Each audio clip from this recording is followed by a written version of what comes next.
garagaratti hayyoota Oromoo karaa foddaa televezyiinii Oborraa Global Media Network keessummoota haala wayitawaa siyaasaa Oromoo irratti isinii dhiyeessuun keenya ni yaadatama. Kutaa lammaffaa keenya jaalmurataa sabaa wajjin dhimma ariifachiisaa fi wayitawaa akkasumas dhimma hudhaa siyaasaa Oromootii fi hiree uummata Oromoo ilaalchise akkasumas jechuudha haala biyya keessatti deemaa jiruutii fi hayyoonni maal jedhu uummanni hoo maal murteeffate qeerroo bilisummaa Oromootii fi hariiroon qabsoo Oromoo jidduu ammaan tana jirtu maal fakkaata akkasumas ajjeechaan baay'ate kunoo falli inni ammatti argachuu qabu maali waan jedhuu fi maaltu siiqe akkasumas maaltu dabalame waan jedhu irratti waliin haasa'uu deemna. Qopheessaan sagantaa kana ani Soofumar Gadaati Sudaan Kaartuum irraa akkasumas jaalmurataa sabaa hoogganaa dura bu'aa akkasumas koree hojii raawwachiiftuu waliigala kora gaaddisa marii dhaloota egeree bilisummaa Oromoo Iskaandinaaviyaa Siwiidin irraa jechuudha. Turtii daqiiqaa muraasa waliin godhuu deemna nu faana bu'a. Ayyee jaalmurataa yooyyaa anaa dhufu. Tole bagaan nagaan noo feertanii duraan dursee kabajamoo fi jaalatamoon Oborraa Miidiyaa Neetworkiin naaf heeruu keessaniif hedduu isin galatoomfadha. Maqaa daawwattoota keenyaatti hedduu isin galatoomfachuun barbaada. Ayyeegaa tole yeroo darbillee wantoota marsaa ja'affaa irratti waamicha qeerroo bilisummaa Oromoo labsii isa xumuraatii fi isa hadhaawaa kanarratti waa hedduu jechuu ture ni yaadatanii sa'aatii qabnurraa jechuudha ammas yaada kabajamtoonni hordoftoonni sagantaa Oborraa Global Network nu dhiyeessanii jechuudha har'as dhimma ariifataa tokkoof gama istiidiyootti isin barbaannee toora Skypeetiin jechuudha iddoo jirtan yeroo keessan aarsaa gootanii gamanatti nu dhiyaachuu keessaniif maqaa daawwattoota Oborraa Global Networkiitiin galatoomaa isiniin jechuun barbaada. Isinis baay'ee galatoomaa naaf heeruu keessaniif. Ayyee jaalmurataa sabaa jechuudha. Mee ammaan tana qabxiilee gurguddoo sadeen tokko gabaabsinee kaasneet irratti dubbachuu barbaanna. Qabxiin jalqabaa kaasuu barbaannu jechuudha. Mee adeemsi amma ajjeechaan jumlaan waliigala Oromiyaa irratti aggaamamee namni gaaddisa seeraa jala jiru tokko jumlaadhaan gadi bahee itti ajjeefamu kuni ajjeechaa waliigala ilmaan Oromoo irratti xiyyeeffate kuni maddi isaa maali jetta? Maddi isaa duraan dursee gaaffii kana carraa kennuu keessaniif hedduu galatoomaadha. Kabajamoo fi jaalatamoon daawwattoonni Oborraa Miidiyaa Neetworkiidhaa hundi keessanoo carraa kana argadhee isiniif dhiyaachuu qotiif hedduun isin galatoomfadha maqaa uummata Oromootiini. Baay'ee na galatooma. Kanarratti ajjechaan jilmaadhaan Oromiyaa keessatti baname Oromoon har'aa miti duris du'atuma jira. Garuu hammaa kun ni hammaatee baay'atee hammaatee jira. Nama sabboontota warra ija qaban ijoollee kichuu lafa ol kan kana rasaasaan lafatti haxaawaa jira. Diinni nafxanyaadha jechuudha. Akkanatti nama ajjeesuun kun wanni akkanatti irraa baay'atee rakkinumaa mootummaadha kan ifiin jiru fiinxaaliyyii nafxanyaadhaa kan seeraan ala biyya bulchaa jiru paartii yeroon isaa dhumate.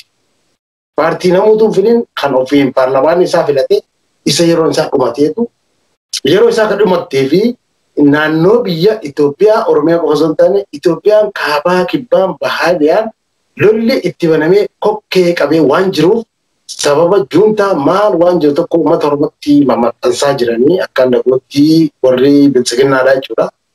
Bilchiginnaallee miti. EBPdha. Wanni bilchiginnaa maal wanni jedhamus hin jiru. Uummanni kun warra sirna dursan deebisuu barbaaduutu yakka karaa kana hojjetaa jira. Kuni uummata Oromootiin maali yoo naan jette dhumuun kunii fi akkanatti yeroon saffisaan dhiibbaan gurguddaan Oromoo irra gaggeeffamuun kun yeroo bilisummaatti as dhiyeessaa jira malee. Irratti bu'uuramee kana godhe tokko heeraan cabsine lammaffaa badiin irraa wadhe hin jiru kan na affeeres isaanii ammas sanyiiwwan keenya iyyaafachuu hin dhiifne jedhee yeroo qaama silaa poolisii Oromiyaa ifiin jedhu namni magaalaa Ficheetiif gaaddisa seeraa jalatti yakka feete yoo dalagde akka heerri biyya kanaa jedhutti akka heerri Itoophiyaa jedhutti nama tokko gaaddisa seeraa jalaa fuudhanii ajjeesuun maal sitti mul'isa? Maal akeeka jetta? Wallahi seerri jiru mootummaan jiru jechuudha namatti agarsiisa waan biraatii miti. Ammoo gochaan isaan godhan kun jarri kun nama sammuu dhukkubduna fakkaata. Erga bulchiinsa sadarkaa durarraa jalqabee jechuudha Dr. Abiy Ahmed irraa jalqabee ilaa ministeerota isaatiif gorsitoonni isaa ilmaan naftanyaa warri Amaaraa jechuudha. Akka jiranitti isaan kun sammuutu dhugu. Osoo xiqqoo fageessanii xiqqishoo waa yaadan taate warri Amaaraa Oromiyaa keessatti qubatu akkuma beekamu naannoo wanti dhaladhe irraa jalqabee jechuudha. Nama miliyoona 12 caaluutu Oromiyaa keessatti baadiyyaa fi magaalaa keessatti argama. Isaan akkasumas naannoo Walloo jechuudha gara qobborratti ijoollee keenya qottoodhaan mataa irraa muruu turanii ferroodhaan tumanii ajjeesanii harasaa saamtuu nagaa waan akkasiisan hojjetanii cancanii Oromiyaa keessa ta'an.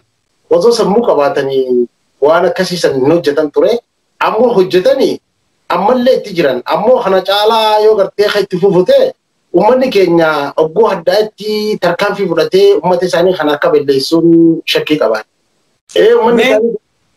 Tarkaanfii yeroo jettu fakkeenyaaf haalli deemaa jiru Oromoon keessattuu adeemsa siyaasaa isaa keessatti jechuudha nageenyummaa guddata. Tarsiimoo isaatii fi mul'ata mirga abbaa biyyummaa isaatiin alatti hangaarratti saba Oromootu kana godhe kan jedhu jechuudha sabaa himaa addunyaatti irraallee hin dhageenye akkasumas hawaasa addunyaa birattis komii hin dhageenye. Kana ta'u ammoo ragaaleen jechuudha ni jiru waan ta'eef hawaasuma sanaa dhifna jechuu barbaadeeti. Kana wal qabsiisee Awwadaayitti guyyaa adii ijoollee lama akkas gochuun galaana ayyaana kan jedhamu Ambootti akkasitti mana seeraatti fudhanii kana gochuun naannawa Qeellamii fi Boojii Birmajjitti kana gochuun Shaashamannee keessatti barsiisaa yuunivarsiitii Madda Walaabuu kana gochuun akkasumas guutumaan guututti kan hidhaa dabree jechuudha. Qaamni kana godhus nafxanyaa miti. Tokko lammata yeroo Oromoon itti dhiifama isinii goone kara mooraa keessanii deebi'aadhanii warri galeeffamuu mooraa qabsoo bilisummaa Oromootti deebi'an kanatti. Tokko warri ammallee deebi'ee galata qabsoo bilisummaa Oromoodhaa hooggantoota Oromoodhaa irraanfatanii har'a gadi bayanii saba du'uu kanaaf.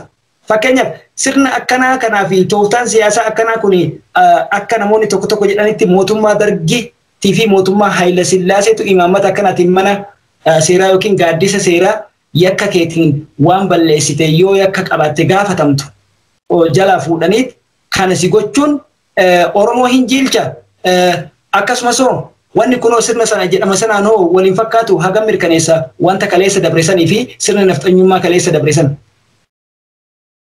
Tolega ani umriin kolleen ijoollee haa ta'u malee yeroo Sillaasee keessa akkaan akaakota kiyyaarraa dhaga'utti seeraatu jira jechuudhaan dhaga'ee seerrummaan badaan Sillaaseedhaa kan nama fannisuun hadaraa heeraa goetti nam tokko achi bira kutee harkaanfii tokko sirratti fudhatu abbummaan fedheewu. Hadaraa Sillaasee ijoollee bishaan yaa'uu dhaabbatee jechuudhaan waan akkasiisanii jallee agowwamsanii ammoo inni amma deemaa jiru kun jechuun nama ati maraataa gujamaa jechuun maaliif beektaa smart person jechuudha. Nama maraataa sammuu isaa hin daleenye nama sammuun isaa hin daleenye fi ijoolleen daa'imni xiqqoon tokko akka tokko jechuudha. Mootummaan Abiyyi kun akkasuma fakkaata. Mee akka dhageettetti godinoota Gujii lameen irratti yoo kan dhageessu taate daa'ima umrii intala dubaraa takka daa'imman qacalee waggaa 6 hanga 12 jiran ijoollee daa'ima akka sabni sun jiidhuuf akka ummanni Oromummaa isaa jibbuutiif ragaa qabatamaan kan jiru daa'imman 6 gudeedan faallaa sanii ammallee heeruma uumaa fi duudhaa Oromoo keessatti illee haa ta'u biyya kana keessatti hin barasiifin dhiira waggaa 14 17 jiran dhiira 6 gocha akkasii irratti raawwatan. Kana wal qabsiiseeti isin shaneedha deeggartan jedhanii gocha isa yeroo godhan tarkaanfiin guddaan fudhatamee jechuudha. Waraanni bilisummaa Oromoo fudhatee injifannoo addaa galmeessee jira. Kun kanaan osoo jiru injifannoon waraanaa qofti gahaa miti qabsoo kanarratti. Injifannoon guddaan akkaataa uummataa fi qeerroo bilisummaa waliin hidhan kanarratti hayyoonni Oromoo akkuma yeroo dabareetti waan jijjiiran qabamu. Waan fooyyessanii takka imaammataan gartee gama hawaasa kanatti as bayan qabamu. Qabsoma sagaleedhaan alaa deeggaran immoo maali kan jedhuu fi ati waan qabsoofteef ati waan saba kanaaf mirga dhala namaatiif mormiteef obboleessa kee ajjeesuun mootummaa sirna dimokiraasii ijaara jedhu kana keessatti gurrummaan isa dhaga'uu fi ijjummaan isa argitee kana deeggartu hoo hagam takka hubannoo qabdi hagam takka ammallee oromummaa matanatti boonti. Fakkeenyaaf obboleessa Yaayaa Bashiir jechuun aktiivistii xiinxalaa mirga dhala namaa kan guyyaa tokko saba abaluu ajjeesa lammii kanarraa diinagdee kana mulqaahi jedhini mee kana amma wal qabsiisee maal jechuudha kana jechuun uummanni keenya haga ammatti maali qabbanaa'uun rooroon akkana osoo jirtu. Dhugaadha akkasumas uummanni Oromoodhaa ni burjaajjee kana keessatti wantoota baay'eetu jira. Wantoonni jiru kun maali yoo jennee ati akka biyya alaa kanatti jechuudha nuti warri biyya alaa kana jiru ijaaramnee jirra uummata keenyallee caasaa hunda ijaarree jirra. Dura nuti ifiif diina iftufachiifnee namaas iftufachiifne. Qarraan tana misaa'ilii qabsoodhaa qeeroodha. Qeeroo bilisummaa Oromoo. Qeeroo bilisummaa Oromoo biliyoonaan fuusitan. Ammoo inni irra nama ajjeese boruu seeraan sitti gaafatama. Seenaa hundinuu seeraan itti gaafachuudha ta'e. Murteedha jechuudha. Onnee dhaban sombaan nama tuteetti Oromoo. Maaliif onnee dhabu uummata keenyaa kanatti mul'atu. Onnee dhabu uummata Oromoo. Uummanni Oromoodhaa onnee dhabu. Hogguun jiru inni ilmaan Oromoodhaa rasaasaan ajjeesu sun Oromoodhaaf kenna malee dhiiga Oromoodhaa ilma gudeedhaa kan qoota daalatti hin ta'in ijoollee Oromoo rasaasatti dhiyeen ajjeesu. Biyya kana keessa ni turre itti dhiyeen ajjeesu. Ilmaan naftanyaa kaafaan Oromoodhaa barsiisaniitu sirna kan hojjetan. Oromoon adda nama qooddi sabboonummaan xiqqeenya maarreedha. Hattummaa isaanii gartee tattuu Oromoo ittiin harka dhibbarraa diidam qofa nyaadhaadhaa 80 fidaa jaanii san har'a ittiin milkaa'an. TPLF laal gootummaa isheedhaa lafa isirratti agarsiifteeti asirra wareegamna malee jettee Oromoon kana maaliif hubachuu dadhabe? Oromoon galaana. Galaanni kun walakkaan takka wareegamee walakkaan tokko maaliif kun gaafi namoota ofoo taa'uudhaa qaba gaafi. Eenyu jiru taanaan ilmi Oromoodhaa hanga danda'uun qabsaa'ee qabsoo waan danda'uun godhee diina nama nyaataa nafxanyaadhaa jechuudha. Kan sirna mililee kan harkaa fi harma namarraa mura san deebisuudhaaf deemu Oromiyaa keessaa baasuudha. Amma ani akka nama tokkotti akka hoggana hora gaaddisa marii dhaloota hegeree bilisummaatti labsii tokko wal labsa. Labsiin labsu uummata kiyyaaf kabaja guddaa qabu, uummata kiyyaaf jaalalaan qabu, uummanni kiyya na jaalataa kaayoo uummata kiyyaatiif ni wareegamu. Uummanni Oromoodhaa waajjira EPPdhaa kan jedhamu kan Oromiyaa keessa maddeeffate EPP warra isaan deeggaruulee tarkaanfii laalessaa barbaachisa. Amma just now kan irratti fudhatee laalessee baasuudha kan Oromiyaan caccabtullee Oromiyaan ijaara. Lolan irra labsan, maal irra labsan? Warra abbootii gadaatiif hin labsadha. Maaliif dirqama Oromummaan irra jiru? Abbootiin gadaa kan dhugaa san taanaan araara jedhanii huccuun isaan lafa ta'anii dhiigelmaan Oromoodhaa huccuun isaanii ta'uu gochisa. Araarri isaanii kan dhiigelmaan Oromoo goggojisa. Haadhaa fi ilma fuula duratti wal biratti gudeedan. Duuti kanaan alaa hin nafne Oromoo. Dhageeffadha. Namni Oromoodhaa kan dhageessan. Duuti kanaan ol hin hafne jechuudha. Biyya keessatti ciroo keessatti hin dhage. Haadhaa fi ilmoo bakka takka wal bira gudeedu. Kana jechuun nama kana aadaan du'u jechuun Oromoo maal jedhu maqaa du'u manna maqaa du'u wayya. Kanaafuu qottoo fi mancaa qabdanii irratti bobbaa ibiddaan irra bobbaa waajjira EPP Oromiyaa keessaa balleessa. Oromoon sadarkaa gandarraa kaasee hanga caffee Oromiyaa ijaara of bulcha hayyoota isinii ijaarra isiniif ergina namoota. Kanaafuu qabeenya keessan hin kennina lagannaa irratti lagaddaa. Diina kana irra lagaddaa. Waa ittiin gurgurinaa irraan bitina. TV naftanyaa isin daawwatina. TV boqqolloo isin daawwatina. Miidiyaa jiran daawwatina. Jara bu'aa tokko buusina. Bishaan keessanillee dhoowwaddaa. Bishaan Oromiyaa kan gartee magaalaa Finfinneedhaa itti Oromoon gabroonfattoota sana seenus bishaan cituu qaba, ifaan cituu qaba. Jara kana adamu. Mee gaggabaabsaa deemna qabxii biraa waan qabnuuf jechuudha.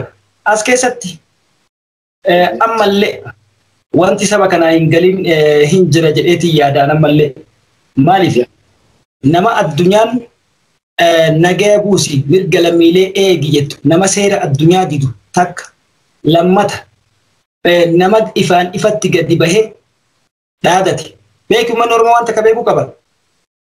Maaliif warroonni qabsoo bilisummaa Oromoo ganuudhaa fi qabsoo kaayoo ganamaa kana agartee akka isaanii ta'utti oofuu dadhabanii har'a garee hiiltaan jedhamu tokkotu jira kan Damballaash Gabra Mikaa'eliin gurmaa'ee miliyoonni 14 kennamee fi kan akka Araarsoo Biqilaa natti migaa Ibsaa Nagahoo eenyu kan biraa jechuudha namoota jaarmiyaa bilisummaa Oromoo irraa dhiyeenya kanatti fottoqan hayyuu duree kophaa baasanii isaan kuni jechuudha dhimma kana atakaaroo fi gartee ammas jechuudha qabsoon Oromoo akka dachii jala dabartuu fi uummanni Oromoo hanga silaa ija banatee dhaloonni falmatu kanallee tokko kallattii balleessuuf wanti kana godhan jira kun ifaan ifatti nama as bahee hayyuu Oromoo ka hidhaa jiru irratti beeki namoonni tokko maal jedhan seeta hidhaa jumlaa kana keessaa baasanii nama fixuun kuni jiilchuu qofa osoo ta'in akka waan kanatu baratame kun kanumatti baratame jedhee uummanni ajjecha jumlaa kana adiffateet garta hayyoota sanillee baasanii ajjeesuuf garte waan kana barsiisu practice waan jedhaman jira mitire genocide practice isa kana jabeessuuf natti fakkaata maaliif namni tokko eega seera jalatti qabamtee seera jala geette hamma seera si qulqullaa'utti kam jette akka nama kamittuu mirgi keessiif eegamaadha kanaami ragaa qulqullaa'aadhaan booda gaaddi seeratti kuni mootummaa maafiyaa addunyaallee hin dhaga'u jedhee ifiitu qe'ee namaa dhaqee salphatutti jiru tokko lammaffaa kaasittuu sirraa fuudhee bishaan kee dhugee dhiiga keessi dhangalaasu ka sangaa naa kenni weerarame jedhee gartee sangaa kee sirraa fuudhee sihii sangaa si harkaa fuudhatillee jiraachuun qabdu jedhee si ajjeesu uummanni keenya maaliif callisa kanoo hayyoota irraa maal eega kanaan booda hayyoota maal eeguu qaba uummanni keenya waan gochuu qabu qabsoo qeerroo kana abbaan isa kanaaf wareegama ilma isaatu itti kafale kanaaf ofii isaatii wal qindeessee jal'aaba qeerrootii fi hawaasaa kana cimsanii tarkaanfii kana gartee ammas qabbanaa'aadha tokko lammata karatumsa waraanaa kan jedhu kana hundinuu afaan siyaasaa hiikkatuun alatti gartee dhimma waraana bilisummaa Oromoo cimsuu fi dhimma egeree saba kanaa kan jedhu wanti tumatee lafa kaa'e hin jiru wanti asiin bahe hin jiru jedheetu uummanni komataa jira kanaaf deebiin kee maali? Dhugaadhaa gaaffii gaarii dana gaafattee hidhaa fi ajjechaa namilee cabsee karaa nu deebisu garuu ammoo akka malee du'urra tokko wareegdee duutu bareedaadha. Kanarratti wanni jechuu barbaade uummanni Oromoodha. Adurreetu maal jette adurree hogguu arte maaliif akkasitti olii xaxxee ol kaataa jennaani bara eessumaan naqee irransaa jette. Egaa adurreedhaa silaa mana keessa galte. Nutis dhugaadhaa waraana ni qabnaa waraana woboo qabnaa woboo jechuun waraana bilisummaa Oromoo jechuudha ni qabnaa. Kan burjajjeen jechuudha kan hidhate qabu kan humna qabu kan Oromiyaa bilisoomsuutti. Isuma sanuu maqaa balleessanii inni sun waan likkitti galchuu danda'u waan dhugaa uummata Oromoodhaaf falmee saba isaa kana bilisoomsuu danda'u isaa fi uummata Oromoodhaa addaan burjajjeessuudhaaf nafxanyoonni warri gartee qabeenya Oromiyaa keessaa nyaachuu ture warri dachi gammoojjira dhalatee waan gartee nyaatanii qabne uummanni miila wayyaaleedha. Shanyiin kumaateedha hundi uummata Oromoodhaa goote. Uummanni Oromootiif hin dhaamsa dhaama. Uummanni Oromoodhaa dhageeffatu maqaan turra mataan duwwaa jeetiin jira. Hedduminni keenya jooniif hin qabsoonni bu'aan qabu. Uummanni keenya nama sirna maafiyaa kana deeggaru eenyu abbaa keetu taanaan dargaan fira fudhatu kana dhaamsina dabarsu. Inni hangi ibbaratee bayyanatee qoftiin dhaabilisoo. Isa rafuu fi isa diina deeggaruu fi isa kittilee yoo garaa hojjetuu fi isa basaasa sitti tahee dhiiga kee dhugaa jiru isa gandarraa deemee poolisii sitti ajjeese ajjeesu raayyaa ittisa biyyaa sitti qabu. Hogguni tokko ajjeese lama godhaa isa ajjeesa. Maaliif duguggaa sanyii irra gaggeeffamaa rabbiin nu dabalisi. Bililignuufitu dadhabe. Miliyoona 10 ture gaafa sanu shanfitu dadhabee nuti hin dhumnu. Ammoo warri diinni keenya eenyu? Nafxanyaan arraas diina keenya borus diina keenya. Diina keenya kakaleessa diina keenya har'aati. Nafxanyaan ammoo miila keessa nurraa sabsaabadha. Sirnaan nu gabroomse namni nu gabroomsine jedhee hojii nyaachuu jirra. Garuu hogguu naannoo keessanitti keenya achi habarnoota dhaqee ajjeesan ati Oromiyaa keessaa murattee nyaattu. Dhugaa isinitti fakkaatiin hogguu lafti Itoophiyaa maqaa Itoophiyaatiin wanna ta'e Amaaraati fakkii Amaara. Maal qaban mee lafti Oromooti. Jarri kun baqattummaadhaan uggale. Aktivistoota isaanii ta'e namni abiyyi taliyyuu. Abiyyi mataa isaanii Amaara. Amaara Oromoo keessa guddisan. Ayyee Amaara Oromoo keessa guddisanii Oromoo soban. Oromoon soba bira qottee jirti. Oromoo soba bira fagaadhu garaa jabaadhu gara laafina nu gonfiti. Gara laafina kana keessa bu'uudha qaba. garaacha biyya ta'uu qabna. Murtee garaacha qabsoo keenyaan dhohitu gaggeessu. Waraana qabna waraana kana kan waan dabarraa.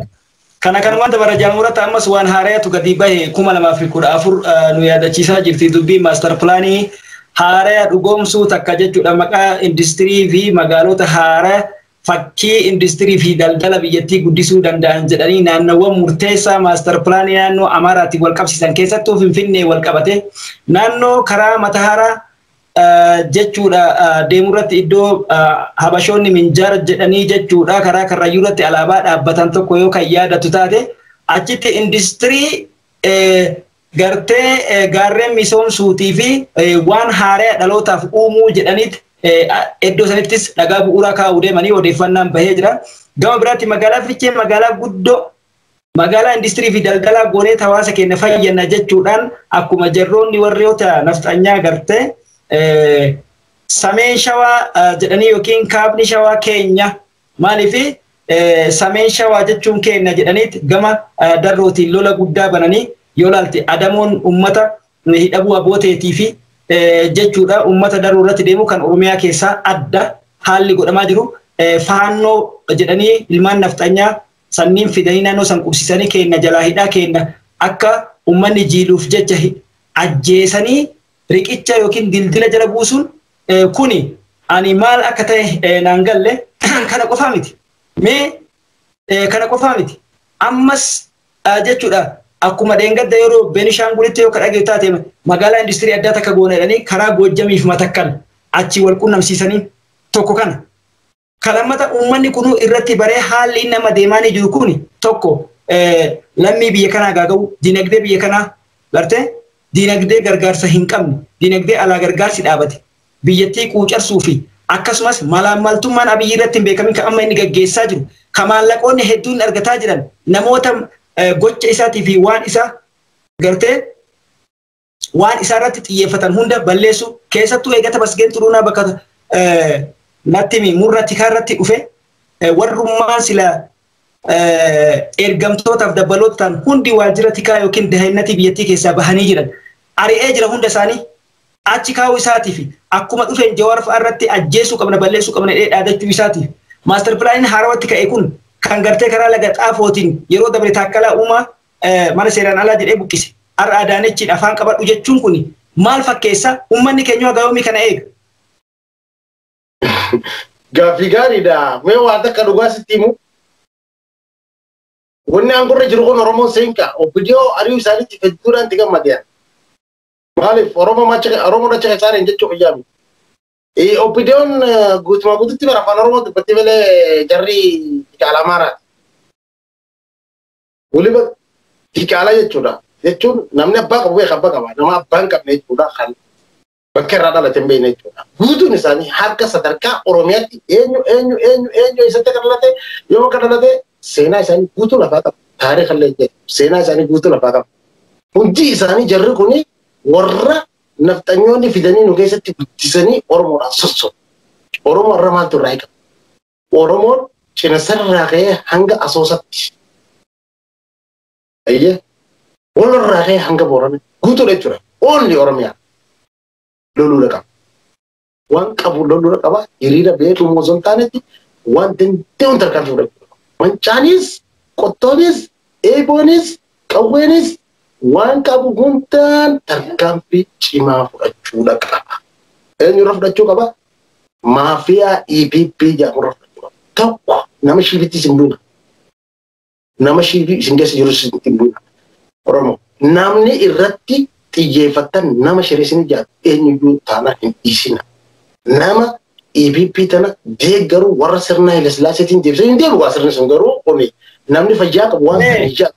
Asirratti ilaaltu taate akkasumas kisaaraa siyaasaa keessoo isaa amanuutti hin jiru miidiyaa biyyattii kijibaa fi soba haga addunyaa jibbitu irratti haga International Media Associationiin oololaaf kijiba waan hin jirre gartee osoo beeku ibiddatti deemu. Akkasumas biyyoota ollaatii fi addunyaa guutuu dhaabii waraana kana yeroo jedhanitti nama tuffatee eenyuyyuu addunyaa kana jaarsummaa yookiin immoo harka an tarkaanfii fudhadhu keessa hin galinaa jechuun maal hagamta akka agarsiisuuf the very danger dictator akka ta'e kana qofaa miti jechuudha. Kana qofaa miti Uummanni Oromoo beeki waa takkaaf obsa qaba. Amma immoo obsa fixatee jira.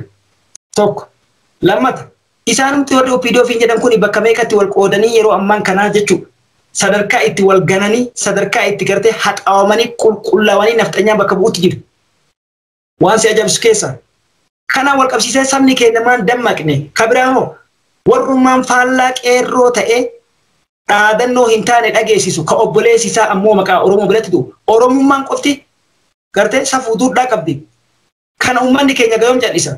Tole hayyoota irraa eegee dhabe hundinuu aktivistoota ta'anii hundi tuuti intaltoota ta'anii maqaadhaan malee qeerroo kana tarsiimoon hoggansuu irratti eega Jawaarfaa hidhaman hin jiranii.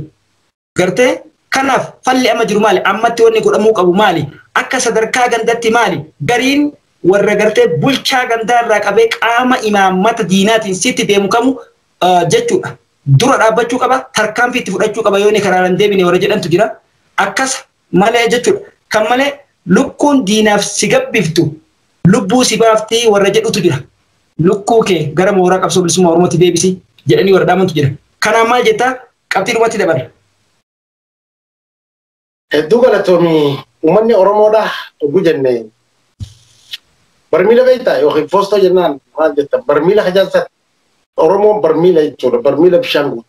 Barmiilli bishaan guutuu kun dafeen damu iddoo itti shitu fedha itti shidamee humna cimaadhaan dafa gaafa dambe immoo gannaqa isaa takkaase guba jarri yoo maali yoo khidmiidha gaalooma makhraja yookiin wanti xiqqoo madee booyi dafanii danfarisaanii khadamfisuun dafee qabbanaa ammoo gaafa oowwiin qabbanaa huni beekan ni beekan isaanii biti TPLF warra hanga funyaanitti hidhatee qoodanuu haa ture warra arraan tan isaan magaalaa kan lafa ganna ku jiruutu gusis jaalallattoonni OPDOdhaa hara seenan dabnaanuma numaatu taliyyee yeroo sadii akka isaan kursii kanarra dhufan godhe garuu ammoo arra deebi'anii isaan kan nyaatanii duraanis Habashaan nu keessa guddisee ati guutumaa guututti nu qofaa miti amma kaka'aa jiru yoo rabbi jee saba salafoonni Itoophiyaadha hundi kaa'edha. Ani waan ishee kun jiru lolli lammaffaadhaa yoo jalqabe lolli lammaffaadhaa jalqabnaa jechuudha shanii namaa dhugaa saddeetti. Gaaffii ajaa'iba na gaafatte hoomaan jee deebisuu wallaalee ani seerri nu jiru Jawaar Mohaammed nama seera addunyaadhaa beekuu nama yuunivarsiitii Ameerikaatti baratee dhufee nama addunyaadhaa. Kun ammoo jarri jaldeessa kun jaldeessa jechuudha. Jarri jaldeessi yookiin zinjaroon kun hin beekan seeraasi hayawaana bineensa jechuudha animals. Isaan bineensaa nama nyaatu nama nyaatanii dhiiga namaa dhuganii nafxanyaadhaa uummata tortoraa uummata guddaa faasilaa wajjin jiraachuun qabne taatee kanaafuu achuma keessa taa'udha. Ammoo manni Oromoodhaa maal eega kan hin jedhu manuma hidhaadhaa sanuu cabsanii maaliif baasuu danda'an? Qilintoodhaami qilintoo san wareegama kafalanii haa uummata shiidii miti. Manni Oromoodhaa poolisiin Oromiyaa achi keessa jiru waan waraanachi jiru san dhee baasuu maaliif dadhabe? Waraanachi jiru san dhee baasuu dadhabe maali Oromoon tun sana namaa gadi? Oromoon tun namaa gadi Oromoon tun maali? Isiin nama moo bineensa mee dura nutummaan ol gaafan maalmarraa hoo kaasee mana hidhaadhaa san caccabsanii baasuu baa dadhaban isaan irra jirti poolisiin Oromiyaadhaa mana hidhaadhaa san caccabsee bakka san cabsee Jawaarri hidhamtoota siyaasaa guutumaa guutuu keessaa gabbaasuudha. Akkana. Egaa kabajamtoota hordoftoota keenya jechuudha turtii jaalmurataa sabaa wajjin goone kutaan lamaffaan kana fakkaataa yeroo biraa haala kanaa fi kan kana fakkaatan irratti kan wal agaru ta'a Oborraa Global Media Network miidiyaa keessan ijaaf gurra uummata waan ifii abbatu guddifataa peejiiwwan toora YouTube chaanaalii kennaa fi akkasumas FBs kara sabaa himaa kamiyyuu kan OGN irratti argamu jechuudha.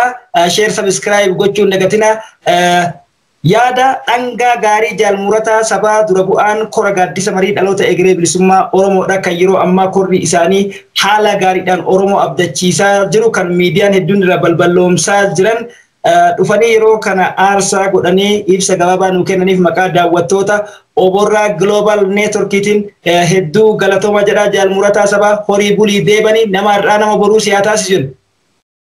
Hedduu galatooma.